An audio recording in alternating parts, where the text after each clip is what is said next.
Hey guys, hope you're doing well. I'm your host Tyrant Senpai, and welcome to part 3 of my review of Genndy Tartakovsky's Primal. Today we'll be talking about episode 3, A Cold Death. Before we dive into this video, I want to thank everyone who has watched the previous reviews I've done with this series. I didn't expect it to take off as much as it did, especially since I mainly covered Jurassic World Live and Moe Ninja Girls, which the former has only just gotten more views than it ever has as of late. So if you want to see my Jurassic World Live playthrough, it's available on the channel, and of course I'll provide the link to the playlist down below. Bit of a warning, I had no idea how to edit at the time of making these videos, so a lot of them aren't all that good at the start. But I promise the more recent ones are better. But I must digress. Now, the last episode we talked about felt kind of like a step down from the original pilot episode. The idea for the story was there, but it didn't seem to be complete, or at the very least, have a title that made sense. A Cold Death was a step up from part 2, and today we're going to take a look at this one. Now, once again, spoilers are ahead. If you don't want anything spoiled, stop watching this video right now and go watch Primal in its entirety wherever it's available. And with that out of the way, let's not waste any more time and dive right in.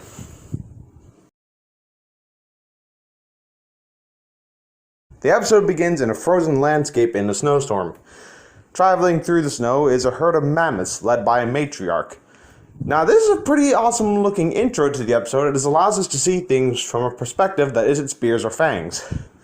We get a pretty sweet look at the pride and majesty of these giants, but we also see an elderly mammoth far behind the rest of the group, unable to keep up with the herd due to its age.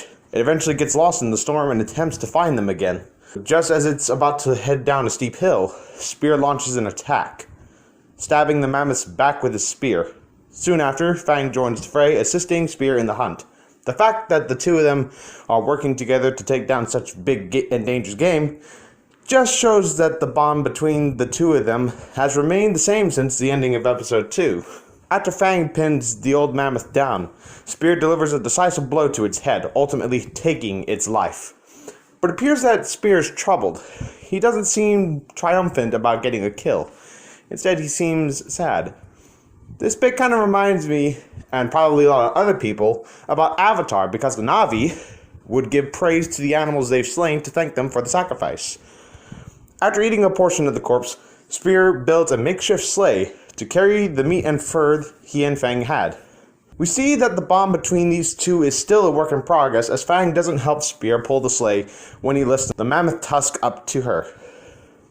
The two of them cooperate for the most part, but Fang has still established herself as the alpha of the pair.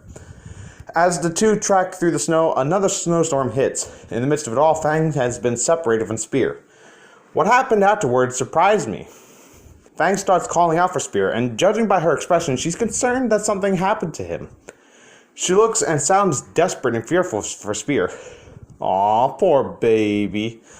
Luckily, she doesn't need to worry for long as Spear finally appears from the mist. With the snowstorm getting worse, Spear and Fang huddle together for warmth, but fate fortunes the brave. Spear spots a cave, and the cave and a dinosaur take shelter inside. Elsewhere, a pack of wolves feed on the remains of the mammoth carcass, which is actually quite a lot when you look at it. But as the wolves die, the mammoth herd from the beginning of the episode find the body and begin to mourn. Now, once again, I can't tell if Genndy Tartakovsky did any research on prehistoric life or if it's just mere coincidence, because in the real world, modern-day elephants grieve for any member of their herd that died. They will each stay with the body and mourn together, as elephants are social animals with incredibly strong social bonds. And because mammoths are basically elephants with fur, it's extremely likely they would have been the exact same way as elephants. One thing that makes me think Genndy Tartakovsky may have done his prehistoric homework is that mammoths, like elephants, can hold a grudge. Elephants never forget, and there are reports of elephants attacking people after having bad experiences with them in the past. So it's possible that mammoths were the same way. Why do I bring this up? Because after the mammoth matriarch notices the elderly mammoth is missing her only remaining tusk, she sees Fang and Spear's footprints in the snow and rallies her herd to track them down. It seems that in the primal lore, a mammoth's tusks are its pride. By the fire within the shelter of the cave, Spear draws the events of the mammoth hunt on the cave walls while Fang sleeps. As he draws, he has a flashback of him and his son hunting down some sort of prehistoric deer, or at least a hoofed mammal of some sort, that I don't know the name of. This appears to be his son's first ever hunt, since Spear gives the boy a spear of his own. The two manage to kill it, and the hunt is successful. It's at this moment that Spear demonstrates the same behavior he does after he killed the mammoth, taking a moment to mourn for it and stroke its fur. Back in the present, the cave starts to collapse due to some outside force crashing into the cave. Spear and Fang get out of the cave just before it crashes down. The two then come face to face with the whole herd of mammoths, who stare down at them.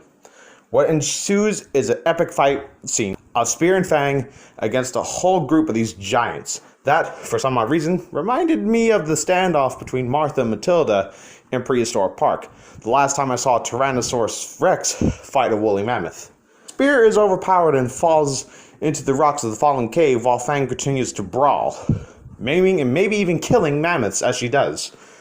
However, she's eventually outnumbered and is caught between the matriarch and one other mammoth, who proceed to attempt to crush her. Before they succeed, Spear erupts from the rocks, yelling a battle cry. All the mammoths abandon Fang and charge right for Spear at full speed. Then Spear grabs the single tusk from the elderly mammoth and swings it around like a weapon. This stops the herd right in its tracks, as they had finally found what they were looking for. Spear seems to understand how the mammoths feel and lets the matriarch take the tusks from him and leave. Spear and Fang watch as the herd continues their journey through the snow. We then see the mammoth herd find a place that's just littered with the bones of other mammoths, a direct reference to the fabled elephant graveyard that's appeared in numerous forms of media. The matriarch places the tusk on the ground, and the herd starts to sway and brush the tusk with their trunks. Whether or not this is something actual elephants do is a question I do not have the answer for.